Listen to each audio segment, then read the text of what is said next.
안녕하십니까. 건강 365 아나운서 이영호입니다. 누구나 언젠가 마주할 삶의 마지막을 미리 생각해 보는 건 아주 중요하고 의미 있는 일입니다. 그런 의미에서 연명의료에 대한 관심이 높아지는데요. 연명의료를 받지 않을 수 있는 기준과 절차에 따라 이 환자가 존엄하게 삶을 마무리할 수 있는 연명의료 결정제도가 있습니다. 2018년부터 시행되고 있죠. 그리고 방법으로 사전 연명의료 의향서와 연명의료 계획서가 있는데요. 오늘은 특히 연명의료 계획서를 작성할 수 있는 대상과 절차가 어떻게 진행되는지 자세히 알아보겠습니다. 그리고 담낭에 생길 수 있는 질환들이 많은데요. 담낭의 위치와 역할, 문제가 생겼을 때 어떤 위험이 있는지도 살펴보겠습니다. 건강 365 호세 펠리치아노의 쾌세라로 시작합니다. KBS 라디오 건강 365 함께하고 계십니다. 연명의료 결정 제도에 대한 관심이 많습니다. 의학적으로 임종기에 사람이 연명의료를 할 것인지 여부를 스스로 결정할 수 있게 하는 제도인데요. 지난 시간에 연명의료에 대한 의학적인 정의 그리고 연명의료 결정제도에 대한 말씀을 들어봤고요. 오늘은 연명의료 계획서에 대해서 알아보겠습니다. 보건학 박사이신 김명희 전 국가생명윤리정책원장에게 도움 말씀 듣겠습니다. 원장님 안녕하십니까? 네, 안녕하십니까? 네. 자, 지난 시간에 연명의료 결정제도에 대한 말씀을 해주셨습니다. 의학적인 정의를 복습 차원에서 다시 한번 짚어주실까요?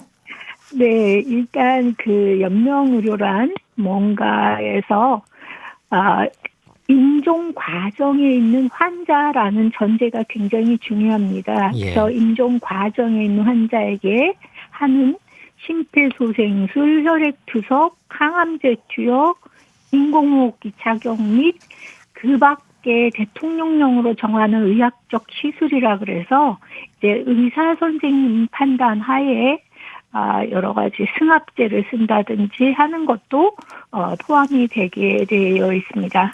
근데 가장 중요한 의학적인 정의는 과연 임종 과정이 무엇인가에 대한 것입니다. 그래서 임종 과정은 본인이 가지고 있는 질병으로부터 회생 가능성이 없고 어떤 치료를 함에도 불구하고 증상이 나아지거나 회복되지 아니하면서 점점 그 증상은 나빠지고 이제 사기가 곧 죽음이 임박한 상태를 말하는 것입니다. 그래서 모든 심폐소생술, 모든 혈액투석이 연명의료가 아니라 그게 치료를 위해서 사용될 때는 치료술이고 이제 임종 과정에 있는 환자한테 사용될 때 우리가 연명의료라고 이야기하게 되겠습니다. 예. 그래서 오늘은 이제 연명의료 계획서에 대해서 이야기를 계속 이어갈 텐데요. 네. 연명의료 계획서. 일단 의료진과 함께 하는 거죠. 네, 그렇습니다. 이제 연명의료 결정법에서는 환자의 그 자기 결정권을 존중하기 위한 의사 표시로 연명의료 계획서와 사전 연명의료 의향서가 있는데 연명의료 계획서는 질병을 가지고 있는 상태에서 의사 선생님과 같이 작성하는 것이 되겠습니다. 예, 질병이 있는 상태고요. 의향서는 그 없는 상태에서 이제 의향을 나타내는 거죠. 네. 의향서는 이제 건강한 상태일 때 언제든지 질병 유무와 상관없이 이제 건강할 때 만약에 그런 상황이 닥치면 나는 어떻게 할 것인가 미리 이제 고민해 놓는 거가 되겠습니다. 예. 계획서는 이제 질병이 이미 있는 상태에서 의료진과 함께 작성하게 되는 거고요. 그렇죠. 구체적으로 어떤 내용의 계획을 세우는 건지 설명해 주시죠. 네. 일단은 연명의료 계획서에서 중요한 거는 의사 선생님이 환자의 상태에 대해서 자세하게 설명을 하는 거를 의무로 하고 있습니다. 그래서 이제 환자가 어떤 상태에 있는지, 그다음에 앞으로 어떻게 치료할 건지, 아니면 또 연명의료란 무엇인지 이런 것들을 설명해야 된다는 의무를 담고 있고요. 예. 환자 쪽에서는 이제 그런 상태가 됐을 때 연명의료를 안 할 수도 있고, 또는 이제 심폐소생술이나 인공호흡기를 치료 목적으로 이제 사용을 하고 있는데 네. 상태가 나빠져서 임종 과정에 빠지는 것 같으면 중단이 또 해야 될 필요성이 있지 않습니까? 그렇죠. 그럴 때 이제 나는 중단할 그 생각이다 하고 동의를 미리, 자기 의견을 미리 표시해 두는 거죠. 예. 그 어떤 질환의 말기 단계에 이르게 되면 환자의 네. 뜻에 따라서 연명 의료를 중단하거나 또 네. 호스피스에 관한 부분들 계획하는 거다. 이렇게 이해하면 될까요? 네, 그렇습니다. 예. 네.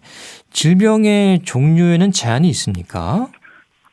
네, 질병의 종류에는 제한이 없습니다. 없어요? 어떤 질병이든지 이제 그 임종 과정에 빠져서 우리가 사망에 이르는 것은 거의 그 유사한 그 과정을 밟기 때문에 질병이 어떤 것이냐에 대한 것은 상관이 없지만 이제 잘못 생각해서 우리가 식물인간 상태를 임종 과정이라고 오해하는 경우가 있어요. 예. 근데 식물인간 상태는 임종 과정이 아니에요.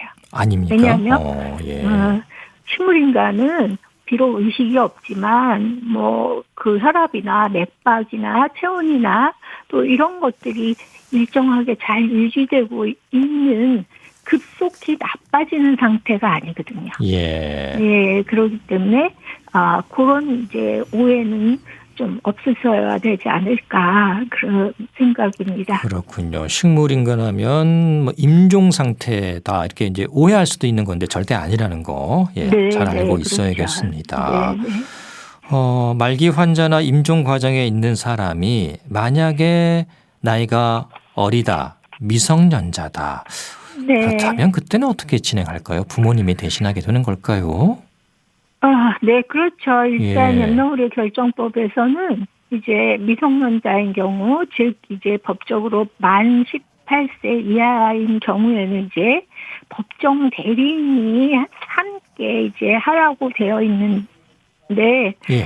사실 이제 그 만 18세와 0세나 1세하고는 조금 다르지 않습니까? 그렇죠. 예. 네, 만 18세면 대학생도 있고, 그래서 이제 저는 개인적으로, 이 부분에 있어서, 그 법정 대리인, 즉, 부모님이 일방적으로 결정하는 것은 아니었으면 좋겠다. 예. 이런 생각이 듭니다. 네. 예.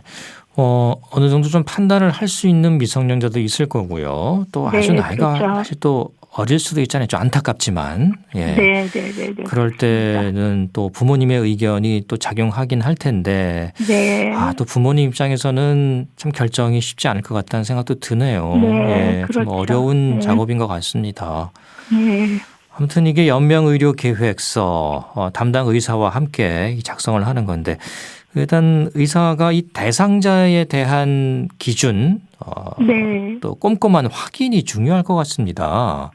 그럼요. 예. 그래서 이제 환자를 그동안 쭉 보신 의사 선생님이 제일 잘 아시겠지만 그럼에도 불구하고 굉장히 중요한 판단이기 때문에 예. 이제 그 환자가 임종 과정에 있는 환자인지에 대한 확인은 담당 의사 선생님 말고 전문성을 가진 또 다른 전문의 선생님 한 분이 함께 판단하셔서 두 분의 의사가 동일하게 이 환자는 지금 임종 과정에 있는 환자다라고 그 네. 공통된 의견을 주셨을 때 그렇죠. 우리가 임종 과정이라고 하게 되겠습니다. 예, 직접 진료한 담당 의사는 당연히 포함이 되는 거고, 네. 또 다른 한 분, 그 해당 분야 네. 전문가가 되겠죠. 네, 그런 그렇죠. 전문의 한 분의 판단이 일치해야 한다는 거고, 그건 그만큼 객관성과 또 신중성 이런 네. 것들을 다 담보하기 위한 조치가 아닌가 싶기도 한데요. 그렇습니다. 예. 자, 이제 질환으로 이제 말기 단계에 있거나 임종 과정에 있는 분이 이런 연명 의료 여부에 대해서 자신의 이제 의사를 밝히려면 어느 네. 정도 그 뜻을 말할 수 있는, 밝힐 수 있는 그렇죠. 상태여야 하잖아요. 그렇지 그렇죠. 못한 경우도 있지 않을까 싶은데 어떻습니까? 네, 맞습니다. 예, 이제 환자가 그 질병으로부터 이제 회복이 불가능해지고 또 어떤 치료를 해도 반응이 없을 때 사실은 그 굉장히 이제 우울감과 또 여러 가지의 심리적인 것들 이런 거가 있어서 과연 의사소통을 잘 할 수 있을 것인가 그런 이제 고민이 드는 지점입니다. 그래서 최근에 와서는 의사소통을 분명히 잘 할 수 있는 경우가 예, 대면 임종 과정도 좋지만 그 이전이라도 의사 선생님하고 미리 의논을 해서 작성하는 게 좋지 않겠나 이런 이제 논의들이 이루어지고 있습니다. 네. 예. 그 너무 늦게 그래서 되면 올바른 판단을 하지 못할 수도 있겠습니다. 판단력이 좀 흐려질 수도 있잖아요. 그렇죠. 그렇기도 하고 또는 이제 의사소통 자체가 안 되는 상태에 빠질 수도 있고 예, 그래서 예 조금 더 의식이 명료하고 의사소통이 그 완벽하게 이루어질 수 있고 그런 상태에서 함께 의사 선생님이랑 의논하면 좋겠다 하는 거가 이제 최근에 많은 현장에서의 의견입니다. 예. 혹시 연명의료 계획서를 작성했다고 해도 마음이 바뀌게 네, 되면 이 네네네. 의사를 변경하거나 또 없던 일로 할 수도 있습니까? 그럼요. 네. 예. 이 연명의료 결정법의 취지는 환자가 가지고 있는 자기 결정권을 존중해주기 위해서 만든 거기 때문에, 네. 비록 연명의료 계획서를 썼다라도, 사전 연명의료 의향서를 예전에 써놨더라도, 막상 내가 질병의 상태에, 당하고 보니 나는 이렇게 하고 싶다 하시면 얼마든지 철회도 가능하고 얼마든지 그거에 대해서 의사를 바꾸셔도 상관이 없습니다. 네, 그러니까 언제든지 바꿀 수 있다니까 네, 네, 크게 또 네. 부담을 갖지 않으셔도 될 것 같습니다. 예. 네, 그렇습니다. 이게 네, 쓴다고 해서 딱 그대로 끝나는 건 아니라는 걸 또 네, 말씀을 네, 드리겠습니다. 그렇습니다. 이제 가족들도 함께 이 내용을 볼 수 있습니까? 어떤가요? 아, 연명의료 계획서는 이제 연명의료 결정법에 따른 그 법정 서식을 작성하셔야 돼요. 네. 그래서 그 서식 안에 본인이 내 연명의료 계획서를 가족이 열람해도 좋다라고 이제 의사 표시를 해 놓으시면 가족이 열람해도 좋지만 예. 내가 나는 나의 이런 의사를 임종 과정에서 이 연명의료 결정을 이행하기 전까지는 안 봤으면 좋겠다라고 또 거부 의사를 표시하시면 할 수가 없습니다. 그래서 작성하신 분의 뜻에 따르도록 되어 있습니다. 열람 여부는. 예. 가족이 열람할 수 있는 여부도 의사 표시를 통해서 나타낼 네, 수가 있는 거고 그 여부에 그렇죠. 따라서 또 결정이 되는 네, 거군요. 네, 예. 네, 네, 네. 그럼 구체적으로 이 연명 의료 계획서에는 어떤 네, 형식으로 어떤 내용들이 담기게 되는지 좀 자세히 네, 말씀해 네. 주시면 좋겠습니다. 네, 일단은 이제 의사 선생님하고 환자분하고 이제 같이 의논해서 하는 거기 때문에 의사 선생님이 의무적으로 이제 설명을 해야 되는 내용들이 담기게 됩니다. 예. 그래서 이제 지금 환자 상태가 어떻고 예우는 어떻고 연명의료의 필요성 여부 또 연명의료를 결정하고 난 다음에 그러면 어떻게 치료할 건지 호스피스에 대한 이야기 뭐 이런 것들을 의사 선생님이 설명하는 내용을 담고 있습니다.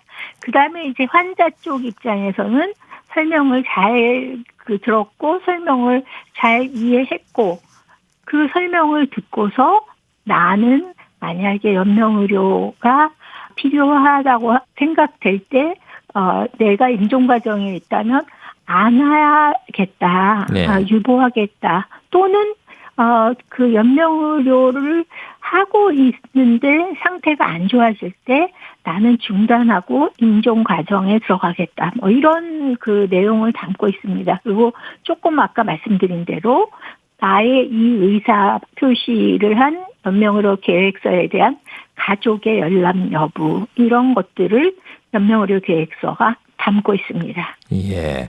그 어떤 그 형식이 정해져 있습니까? 그 예를 들면 뭐 네. 주관식으로 쓰는 건지 아니면 어떤 객관식 형태로 해서 고르게 돼 있는 건지요?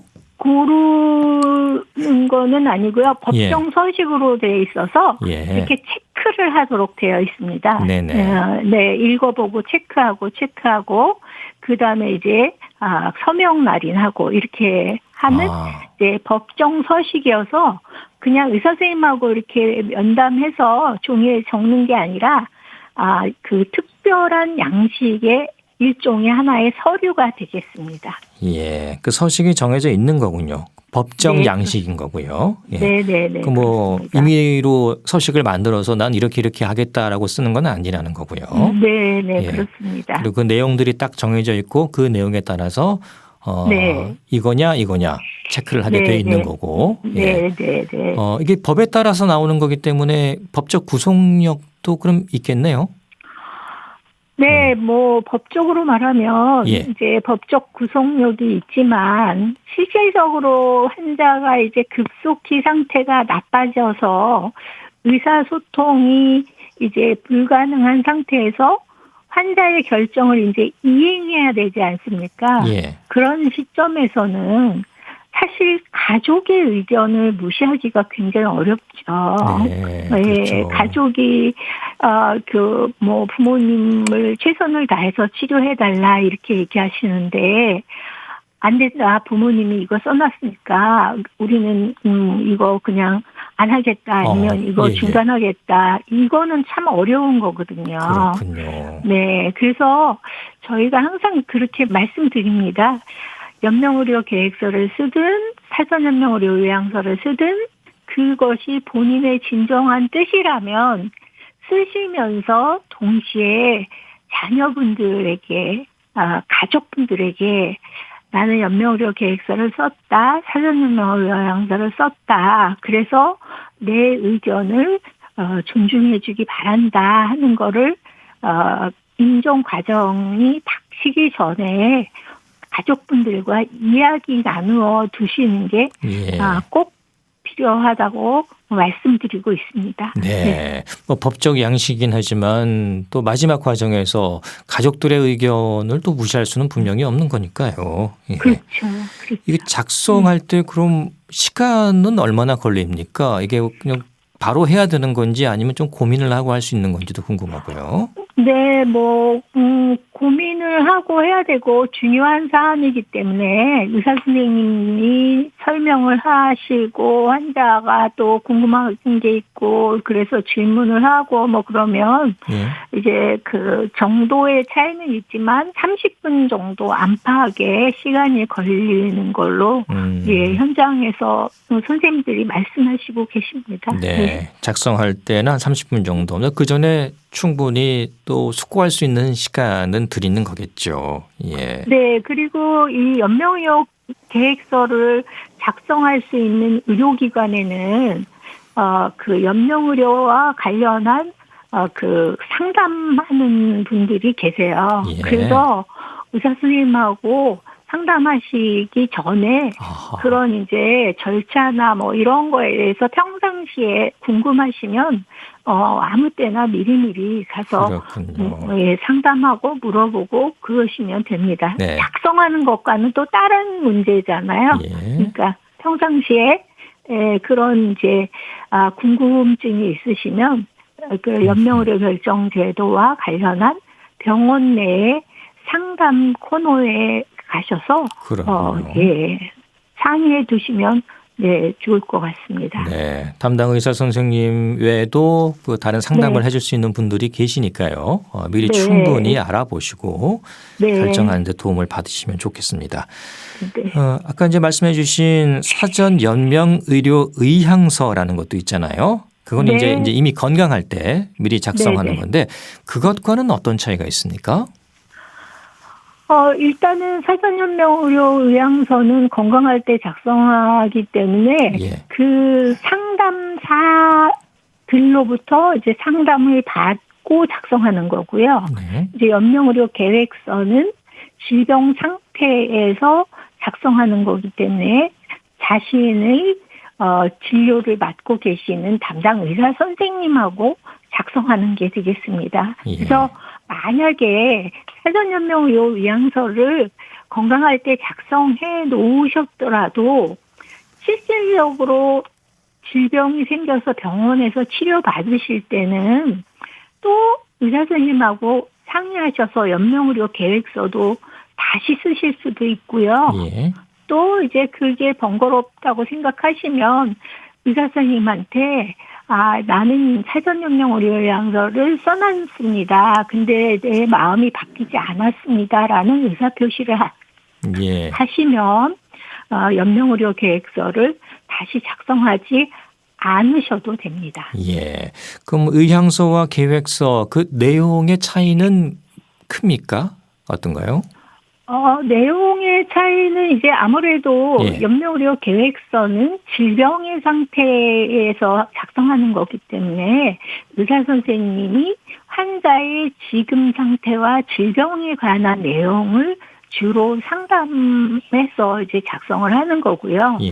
사전 연명의료 의향서는 이제 질병의 상태가 아니고 건강한 상태이기 때문에 우리가 연명의료라는 게 뭐고 그다음에 연명의료를 이제 결정할 수 있는 임종기라는 게 뭐고 하는 이제 일반론적인 연명의료 결정법의 내용에 대해서 이제 주로 상담을 받고 작성을 하게 되는 거죠. 예. 실제로 의료 현장에서 보면 이런 연명 의료 계획서에 따라서 실제로 네. 진행되는 경우가 요즘 많이 있습니까? 네, 점차 늘어나고 있습니다. 예. 그래서 이제 저희가 이런 연명의료 결정을 의료기관에서 한 사례를 이제 통계를 보면 약 3분의 1 정도는 연명의료 계획서, 또 3분의 1 정도는 가족들이 이제 평상시에 환자분의 생각, 가치관 이런 것들을 간접적으로 말씀해 주셔서 그걸 근거로 해서 하고 또 이제 3분의 1 정도는 그런 환자의 의사를 알 수 없기 때문에 가족 전원이 이제 이분을 위해서 우리가 어떻게 결정하면 좋겠나 하는 가족 전원의 합의에 의해서 결정하고 있습니다. 예. 근데 최근에 와서는 사전연명의료 의향서를 작성해 놓은 분이 이제 많아지고 있기 때문에 예. 이전에 작성한 사전연명의료 의향서를 통해서 결정하는 경우도 점차 늘어나고 있다고 알려지고 있습니다. 그렇군요. 이 네. 사전 연명 의료 의향서는 예를 들면 뭐 저 같은 사람도 쓸 수가 있나요? 어떻습니까? 그럼요. 아, 그래요? 그럼요. 네. 근데 이제 문제는 이게 그 죽음과 관련한 그런 중요한 그 이슈이기 때문에 예. 내가 쓰고 싶다고 뭐 예를 들어서 인터넷에 들어가서 이렇게 해갖고 하는 거가 아니라 예. 반드시 사전연명의료 의향서를 작성할 수 있는 기관이 정해져 있습니다. 그렇군요. 예. 예, 그 기관의 상담사, 교육받은 상담사와 상담을 받은 후에 함께 작성하시도록 되어 있습니다. 그래서 네. 조금 시민분들이 좀 불편해하시는 측면도 있어요. 예. 아무데서나 작성하면 좋은데 그렇게 일부러 그런 특별한 기관에 찾아가서 이걸 작성하는 게 조금 번거롭다. 알겠습니다. 뭐 이렇게 예. 네, 말씀하시기도 합니다. 예. 네. 자, 지난 시간 연명의료 결정제도에 이어서 오늘은 연명의료 계획서에 대한 말씀 들어봤고요. 다음 시간에는 오늘 말씀해 주신 사전 연명의료 의향서에 대해서 좀 더 자세하게 더 짚어보도록 하겠습니다. 오늘 말씀은 여기까지 듣겠습니다. 고맙습니다. 네, 감사합니다. 네, 보건학 박사이신 김명희 전 국가생명윤리정책원장과 함께했습니다. KBS 라디오 건강 365 함께하고 계십니다. 다섯 손가락의 새벽 기차 듣고 계속 이어갑니다. KBS 라디오 건강 365 함께하고 계십니다. 흔히 쓸개로 불리는 곳이 바로 담낭입니다. 이 담낭을 떼어내야 하는 질환들이 있어서 그럴까요? 이 쓸개 없는 사람이라는 말도 하죠. 이 담낭이 없어도 문제는 없는 걸까요? 또 담낭이 어디에 위치하고 있고 구체적으로 어떤 기능을 하는지도 궁금한데요. 국립정신건강센터 건강증진과 백현욱 교수에게 도움 말씀 듣겠습니다. 교수님 안녕하십니까? 네, 안녕하십니까? 네, 이 담낭의 담자가요. 담대하다는 의미의 한자로 쓰인다면서요? 네, 그렇다는데요. 예. 담대한 장기인가 봅니다. 예. 그 담낭은 그 어디에 어떤 모양으로 위치하고 있습니까? 담낭은 예. 간 아래쪽에 주머니처럼 달려 있어요. 간 그래서 아래쪽. 예, 그래서 사실 생각보다 좀 큽니다. 약간은 위아래로 길게 놓여 있을 때가 많지만 가로로 놓여 있기도 하지만 예. 길이가 한 7 내지 10cm 꽤 크죠. 그리고 그다음에 좁은 쪽의 폭은 한 2 내지 3cm 정도라서 제법 크고요. 예. 정확히 우리말로만 표현한다면 쓸개 주머니라고 할 수 있겠죠. 그러니까는 그 쓴물이 들어있는 즙이 있다라는 뜻으로 쓸개 주머니라고 붙인 것 같은데요. 어쨌건 사이즈가 제법 큽니다. 그래서 간 아래쪽에 오른쪽에 위치하고 있습니다. 네. 생각보다는 좀 큰 사이즈군요. 그렇죠. 예. 네네. 그러니까 간담상조라는 말도 있잖아요. 예. 이게 네. 간 옆에 딱 붙어 있는 것 같습니다. 예. 그렇죠. 네. 담낭은 그럼 어떤 일을 합니까? 담낭은 걔는 자기가 뭘 생산하고 그런 애는 아니에요. 예. 예, 그래서 간에서 사실은 담즙을 만들어서 내려보내거든요. 담간을 통해서. 네. 근데 중간에 있는 게 담낭인데 이 담즙을 받아들여서 거기서 농축한 상태로 저장을 하게 되죠. 그러니까 그 역할 자체는 음식물을 섭취했을 때 그 자극을 받아서 이 담낭이 수축을 하면서 담간을 통해서 안에 저장하고 있는 그런 담즙을 내보내게 되니까 소화를 도와주는 데 도움이 되는구나. 이런 걸 우리가 알 수가 있겠죠. 간단히 얘기해서 저장고 역할을 합니다. 네, 그 담낭에서 담즙이 만들어지는 건 아닌 거군요. 그렇죠. 저장만 하는 거고, 네. 그 담즙은 간에서 만들어지는 거고요. 네네. 그 담즙은 이제 소화하는 데 도움이 되는 거군요. 그러니까요. 어떤 그렇죠. 소화하는 데 도움이 되나요? 이 담낭이 자기가 저장을 하고 있으면 그 농축되는 게 6배 내지 10배까지도 농축을 한다 그래요. 예. 그러니까 이제 간에서 직접적으로 주르륵 나오는 담즙보다는 아무래도 필요할 때 역할을 조금 더 할 수 있지 않을까 싶은데 이 담즙이 필요한 것은 지방이 많은 음식을 섭취했을 때 이 담즙이 담관을 따라서 십이장으로 분비가 되면서 예. 음식물의 지방을 유화시켜서 지방 소화를 돕는 역할을 하게 됩니다. 그래서 지방 소화에 이 담즙이 없으면 절대 안 되기 때문에 예. 필수고요. 예. 또 하나 역할을 굳이 따진다면 위에서 위산이 매우 강하잖아요. 음식물이 굉장히 강한 산성을 띠고 넘어오는데 담즙이 역시 어느 정도는 산을 중화하는 역할 두 가지를 한다고 하지만 주로는 소화 흡수의 필수라고 할 수 있겠습니다. 예. 그래서 사실 담즙이 이렇게 지방분해에 도움을 주는 만큼 뭐 이게 딱 맞는 말인지 몰라도 식습관이 왜 점차 서구화되면서 우리가 기름기를 좀 더 많이 먹게 됐잖아요. 그렇죠. 그래서 나름 굉장히 예전보다 인기가 높아졌달까 바빠졌달까 그런 장기가 아닐까 하는 생각을 하고 좀 있습니다. 할 일이 많아졌다. 네. 예. 그만큼 또 만약에 문제가 생기게 되면 소화가 안 되거나 그렇죠. 고기를 먹었을 때 소화가 안 되거나 뭐 그럴 수도 있겠네요. 만약에 담즙 그렇죠. 분비에 문제가 만약에 생겼을 때 문제가 아플 수도 생긴다면 있겠고요. 예. 네. 그러면은 여기 또 궁금한 것이 우리가 담석이잖아요. 예, 그렇죠. 담석. 아마 담석은 많이 아실 텐데 네. 왜 이 담낭 안에 이렇게 돌이 잘 생기는 걸까요? 글쎄나 말입니다. 우리 왜 몸 안에 생기는 돌 그러면 당장 머리에 떠오르는 게 담석 아니에요? 예. 뭐 그 말 하잖아요. 네. 이제 그거 말고 이제 또 하나는 콩팥이 생기는 돌을 생각을 하긴 하는데 네. 그래도 왜 맨 먼저 물어보시는 게 항상 담석이라고 표현들 하시다고요. 그래서 이 담낭에 제일 많이 생기는 이상소견이 바로 담낭 안에 생기는 담낭 결석, 담석인 거죠. 네. 그래서 과연 이게 도대체 왜 생기느냐? 담즙이 안에 고여 있으니까 그 안에 성분이 굉장히 많거든요. 네. 그런 성분이 반응을 하면서 뭔가 대사가 바뀔 때 담석이 만들어지거나 그렇게 생각을 하긴 하지만은 아주 정확하게 기전을 100% 얘기하지는 못하고 있습니다. 근데 뭐 어쨌건 담즙 성분 때문에 생기는 건 맞겠죠. 근데 여기에서 우리가 기전을 100% 설명은 못해도 위험인자는 우리 얘기할 수 있거든요. 네. 어떨 때 담석이 잘 생기는가. 첫 번째는 나이가 들수록 잘생깁니다. 네. 담낭을 많이 사용해서 그런지는 몰라도 50대 이후부터는 담낭 결석 생길 확률이 높으니까 그때부터는 좀 신경을 쓰고 가끔 체크를 하시는 게 좋고요.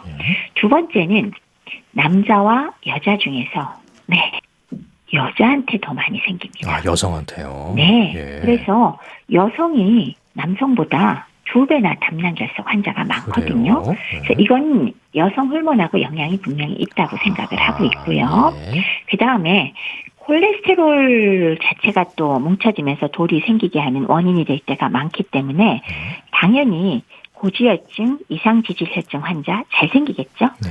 그러면서 기름진 음식, 뭐 치킨, 피자, 햄버거 이런 거 많이 드시는 분들 역시 담석 잘 생깁니다.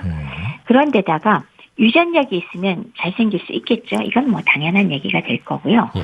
또 간경화증 같은 기본적인 기저간질환이 있는 만성간질환이 있는 사람도 담낭 결석이 잘 생길 수 있는데 왜냐하면 담즙을 생성하는 간에서 무언가 문제가 생기면 담즙 그 조성이 좀 달라질 수가 있잖아요. 그렇죠. 그래서 결석이 잘 생기고요. 마지막으로는 경구용 피임제나 여성호르몬 치료제 요거를 복용하시는 분들 역시 담석이 잘 생길 수가 있습니다. 여성 호르몬 자체가 담낭 결석 유발하기 때문이죠. 예. 이런 위험인자들은 우리가 어느 정도 알고 있으니까 조심하셔야겠습니다. 그렇군요.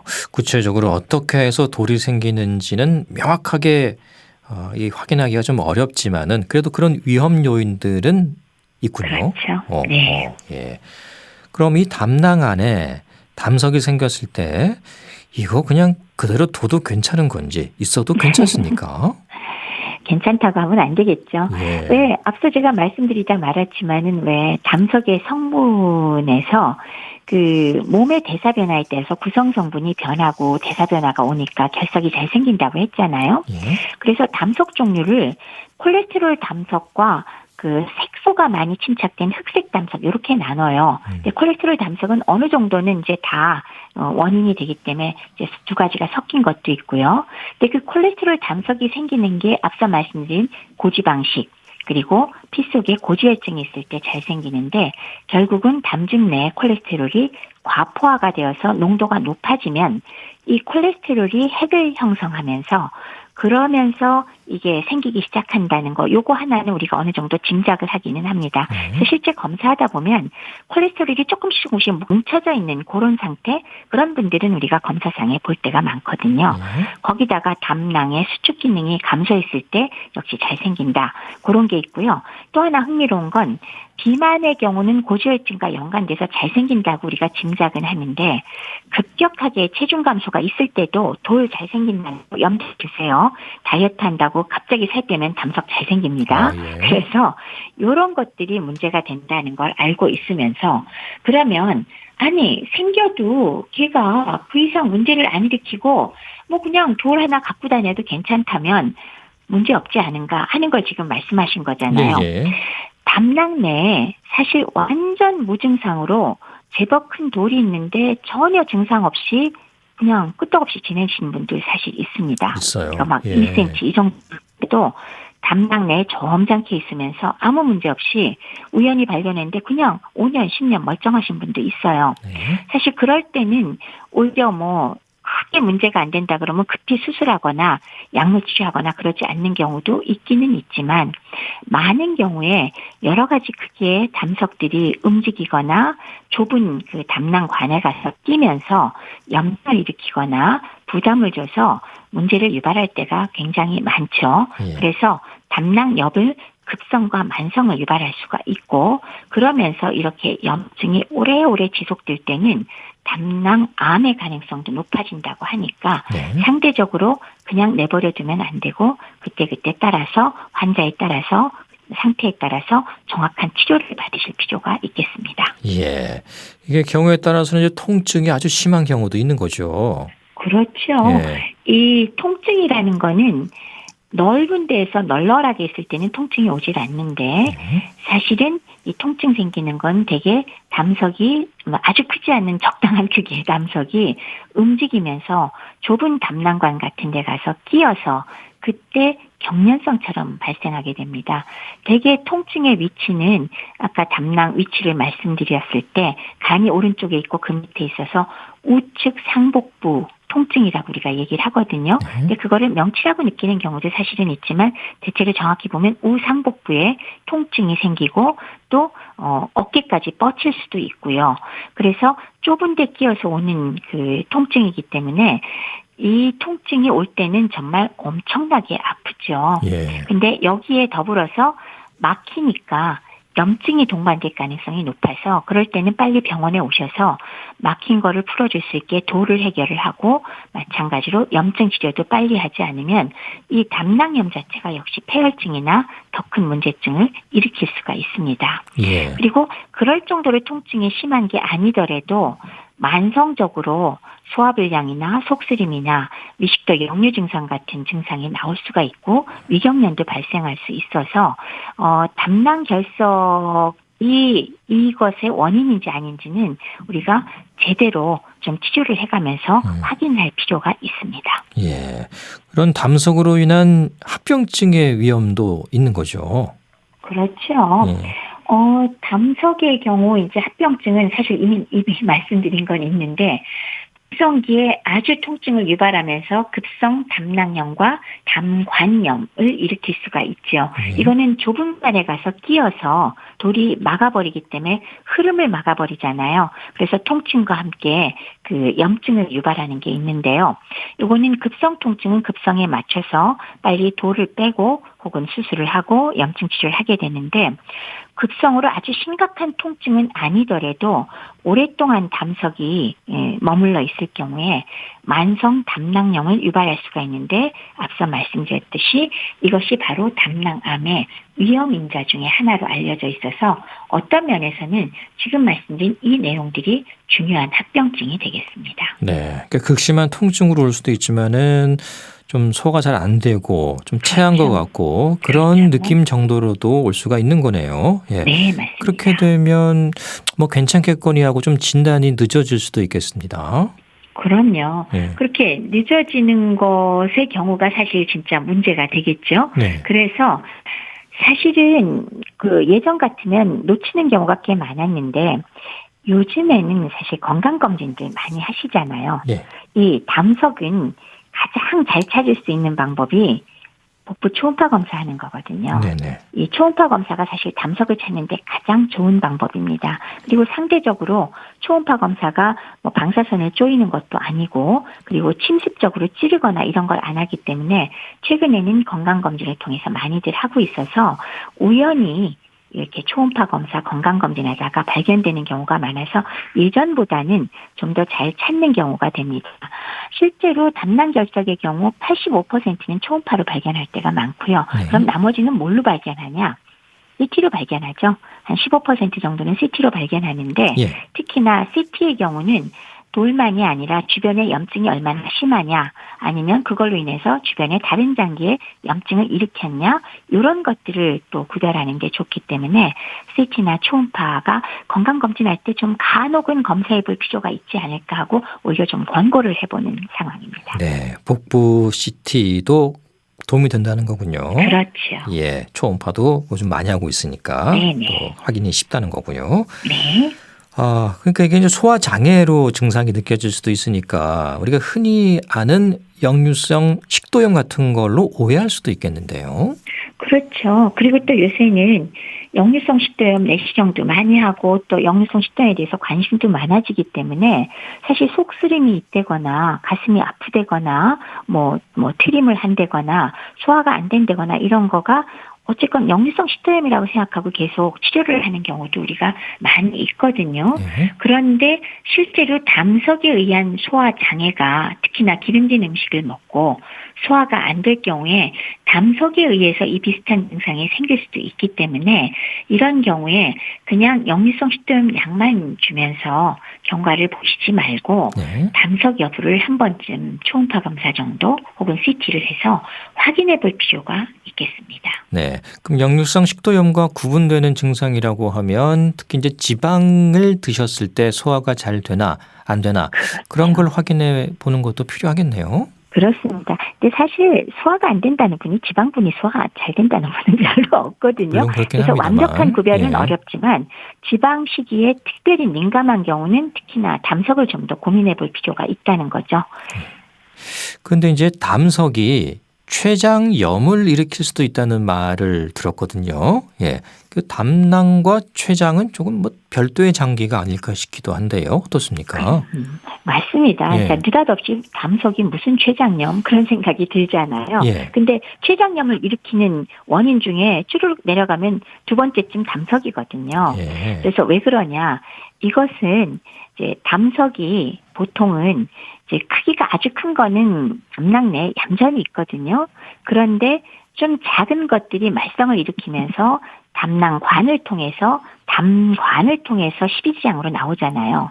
그런데 이 담낭은 오른쪽에 있고 췌장은 왼쪽, 복부의 왼쪽에 존재하지만 췌장관도 역시나 십이지장에 비슷한 위치로 열리거든요. 예. 즉 나오는 구멍이 거의 두 개의 관이 왼쪽과 오른쪽에서 나와서 거의 같은 위치에서 만나니까 담석이 담관을 통해서 흘러나오는 게 입구가 같으니까 췌장관을 막을 수가 있습니다. 예. 그래서 췌관을 막아버리면 역시 막히니까 염증이 생기겠죠. 결국 해부학 위치 때문에 담석에 의해서 췌장염이 일어날 가능성도 상당히 높다. 이것도 알고 계시면 도움이 되겠습니다. 예. 그 췌장에 어떤 문제가 생겼다고 하면은 많이 긴장하게 되잖아요. 그렇죠. 우리가 이제 많이 알고 있는 췌장암은 워낙 위험한 암으로 또 알고 있기 때문에 네. 예.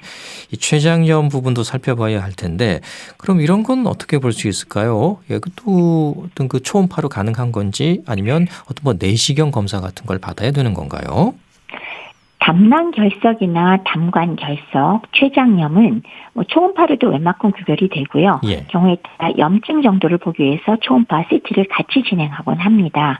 근데 내시경만 갖고는 말씀드렸듯 결석과 췌장염을 진단할 수는 없거든요. 네. 역류성 식도염은 내시경으로 진단이 붙을 수 있겠으나 결석과 췌장염은 초음파나 CT까지 검사하고 물론 혈청으로 피검사로 간 기능이라든지 황달 지수라든지 염증 지표는 별도로 보지만 기본적으로 초음파, 복부 CT 검사 그리고 내시경 검사 세 가지 정도를 같이 진행하면 지금 질환들을 서로 구분해서 정확하게 치료를 받을 수가 있겠습니다. 예. 자, 그럼 담석 치료는 어떻게 해야 합니까? 이 담석을 빼낼 수 있는 건지, 뭐 제가 듣기로는 뭐 수술을 해야 된다고 들었거든요. 일반적으로 담낭염이 심하고 돌이 담낭에 국한돼 있을 때는 대개의 경우는 그리고 증상이 유발되고 염증이 심했을 경우에는 예. 그게 외과에서 수술을 하는 걸 원칙으로 하고 있습니다. 예. 즉 담낭을 제거해서 쓸개가 없어지는 사람이 되는 그런 경우가 되겠죠. 근데 이제 담관이나 담관에 끼어 있는 돌은 요새는 내시경적으로 시술을 해서 그 십이지장 쪽에서 돌을 오히려 빼내고 구멍을 넓혀주는 이런 시술을 하기도 하거든요. 예. 그래서 만약에 담관에도 돌이 있고 담낭에도 돌이 있다면 내시경적으로 먼저 담관의 돌을 해결을 하고 네. 그리고 담낭을 제거하는 수술을 하는 거를 어. 보통 하게 됩니다. 예. 그래서 그런 치료를 하게 되고요. 근데 이제 만약에 나이가 너무 많거나 합병증이 있거나 수술을 받기가 어려운 사람들의 경우는 그것 외에도 여러 가지 시술 방법이 있기는 하나 근본적으로는 제가 말씀드렸듯이 내시경으로 담관결석을 해결을 하고 담낭은 수술로서 제거한다. 이게 가장 정확한 치료 방법이 되겠습니다. 예. 자, 오늘 담석 또 담낭과 관련한 도움 말씀 들어봤습니다. 감사합니다. 네, 고맙습니다. 국립정신건강센터 건강증진과 백현욱 교수와 함께했습니다. KBS 라디오 건강 365 박인희의 끝이 없는 길 들으면서 모두 마치겠습니다. 아나운서 이영호였습니다. 고맙습니다. 길가